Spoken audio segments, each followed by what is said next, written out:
ሰላም ጤና ይስጥልን ውድ ሪፖርተር ተከታታዮች የሰዓቱን ዜናዎች ቀጥዬ ያሰማችኋለሁ። በቅድሚያም አርዕስተ ዜና። ጠቅላይ ሚኒስትር አብይ አህመድ በስም ካልጠሯቸው አካላት ጋር ከዚህ ቀደም የተደረገ ትብብር መሳይ የጥፋት መንገድ ኢትዮጵያ ላይ ጥቁር ጠባሳ ጥሎ አልፏል ሲሉ ተናግረዋል። የአቶ ታዬ ደንደአ ጠበቃ የሆኑት አቶ አበራ ንጉስ በፌዴራል ፖሊስ ቁጥጥር ስር መዋላቸው ታውቋል። ሌሎችንም ይዘናል። አብራችሁን ቆዩ።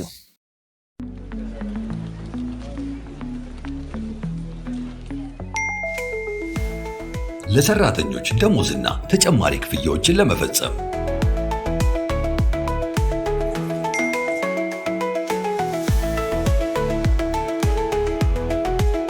ከዶላር፣ ዩሮ እንዲሁም ፓውንድ አካውንቶ ወደሚፈልጉት አካውንት ገንዘብ ለማስተላለፍና ክፍያ ለመፈጸም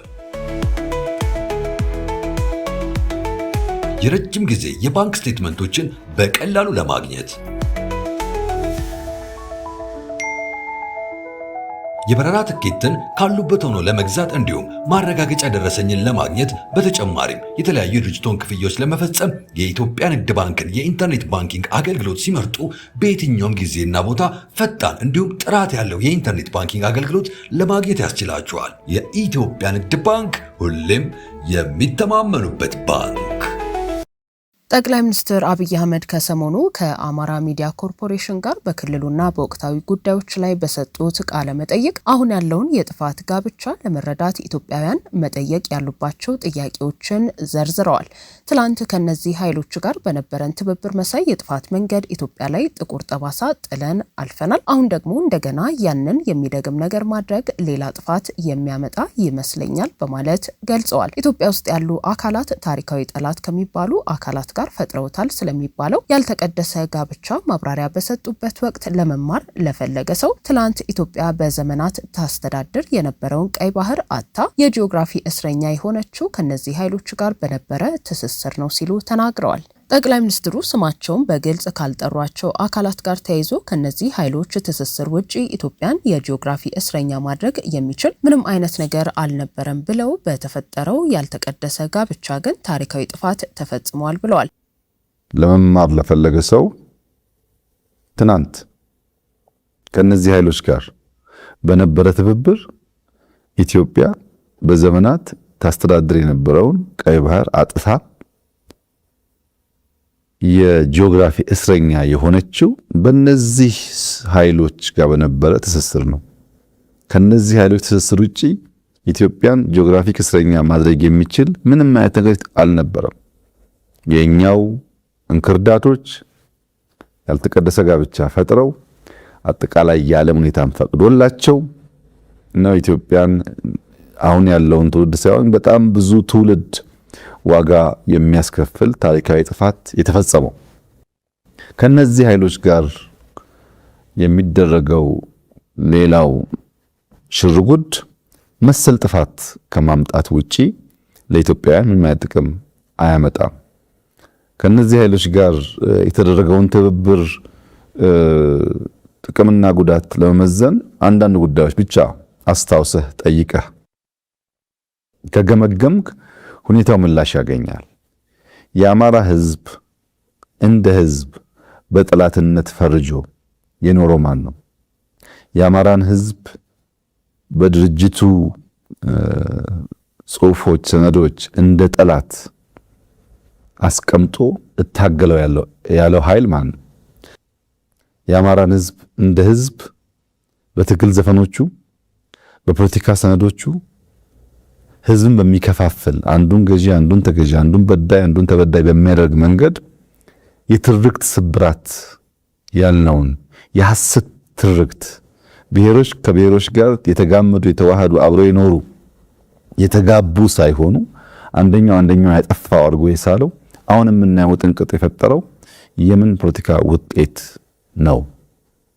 ለነዚህ ኢትዮጵያ የተፈጠሩ እንክርዳዶች ለገዳዮች ለሴራ ጎሳሚዎች ጎንጓኞች የጦር መሳሪያ የሚያስታጥቀው ሀገር ሴቱ ነው።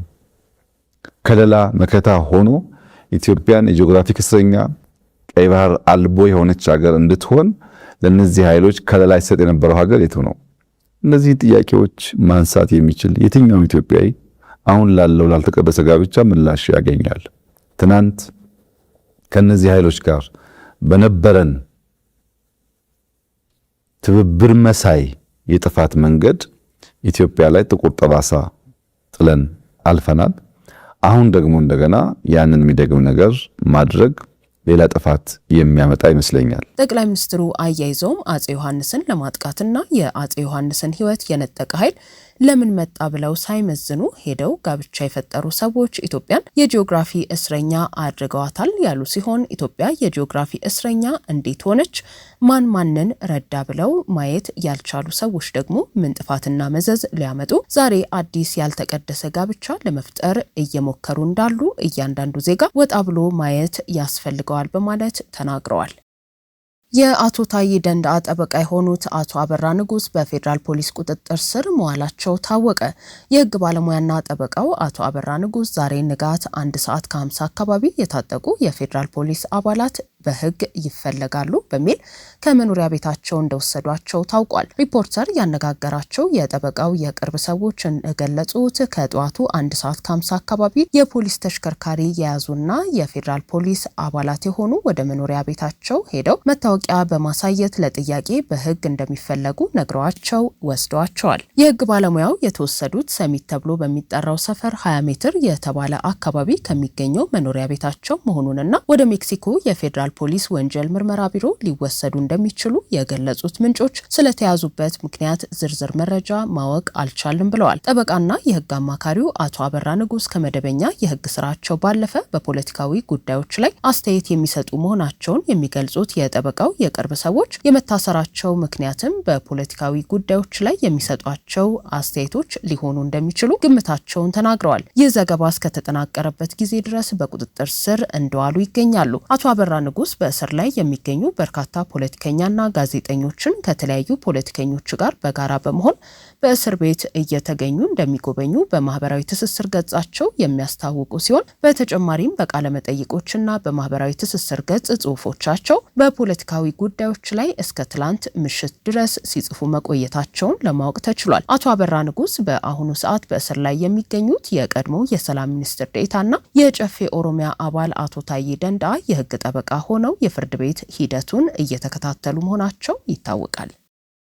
የኢትዮጵያ ብሔራዊ ምርጫ ቦርድ በሰባተኛው ሀገራዊ ምርጫ የመስክ አሰልጣኞች፣ የማስተባበሪያ ኃላፊዎችና የቆጠራ አስተባባሪዎች ቦርዱ በገባው ውል መሰረት የአገልግሎት ክፍያ አልከፈለንም አሉ። ግንቦት 24 ቀን 2018 ዓ.ም በተካሄደው ሰባተኛው ጠቅላላ የምርጫ ሂደት የመስክ አሰልጣኞች፣ የማስተባበሪያ ኃላፊዎችና የቆጠራ አስተባባሪዎች ሆነው ሲያገለግሉ የቆዩ ባለሙያዎች የተጣለባቸው ሙያዊና የዜግነት ኃላፊነት መወጣታቸውን ነገር ግን ከምርጫ ቦርድ ጋር በገቡ ውል መሰረት ሊከፈላቸው የሚገባ የአገልግሎትና የጉዞ አበል ክፍያ እንዳልተከፈላቸው ቅሬታቸውን ለሪፖርተር ገልጸዋል። በውሉ መሰረት የተሰጧቸውን ስራዎች ሙሉ በሙሉ በሰዓቱ ማጠናቀቃቸውን በጋራ በላኩት የቅሬታ መግለጫ ያሳወቁ ሲሆን ክፍያቸው በሰዓቱ እንዳልተከፈላቸው ከቦርዱ ኃላፊዎች ጋር ተደጋጋሚ ባደረጓቸው ውይይቶችና በጽሁፍ ማሳሰቢያ ጭምር ቢያቀርቡም ምላሽም ሆነ መፍትሄ እንዳላገኙ አስረድተዋል።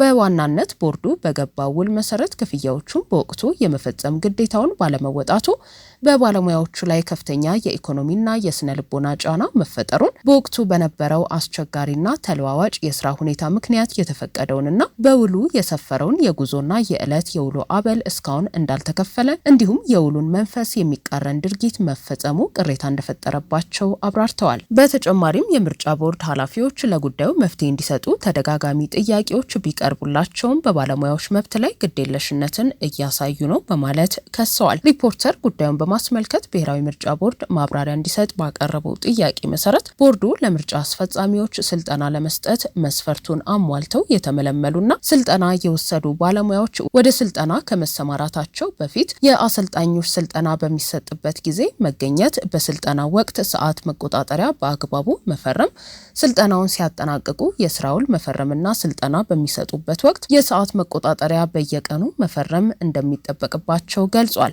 ስልጠናው ሰጥተው ሲያጠናቅቁ ኃላፊነታቸውን በውሉ መሰረት መፈጸማቸው ከተለየና የማረጋገጥ ስራ ከተከናወነ በኋላ ክፍያ እንደሚፈጸም ቦርዱ በምላሹ አስረድቷል። ቦርዱ ምርጫ ለማስፈጸም የተመደበለትን ገንዘብ ለታለመለት ዓላማ መዋሉን የመቆጣጠር ኃላፊነትና ግዴታ እንዳለበት ስልጠና ከወሰዱና ውል ከገቡ በኋላ ወደ ተመደቡበት ስልጠና ማዕከል በመሄድ በውላቸው መሰረት ስልጠና የማይሰጡ ባለሙያዎች በመኖራቸው ክፍያ ከመፈጸሙ በፊት የማጥራት ስራ እንደሚከናወን ገልጿል። በአንዳንድ አካባቢዎች አሰልጣኞች ከተመደቡባቸው የስልጠና ማዕከላት በተጨማሪ በሌሎች ማዕከላትም ተዘዋውረው ስልጠና የሚሰጡባቸው አጋጣሚዎች በመኖራቸው ክፍያው ለትክክለኛው ባለሙያ በአግባቡ መክፈል እንዲቻል ተጨማሪ የማጥራት ስራ እንደሚያከናውን ቦርዱ አብራርቷል። በመሆኑም ሁሉም መስፈርቶች ተሟልተው መቅረባቸውንና የክፍያው ጥያቄ በድጋሚ የቀረበ ባለመሆኑ የማጣራትና የማረጋገጥ ስራ ከተከናወነ በኋላ ክፍያው እንደሚፈጸም ቦርዱ አስታውቋል።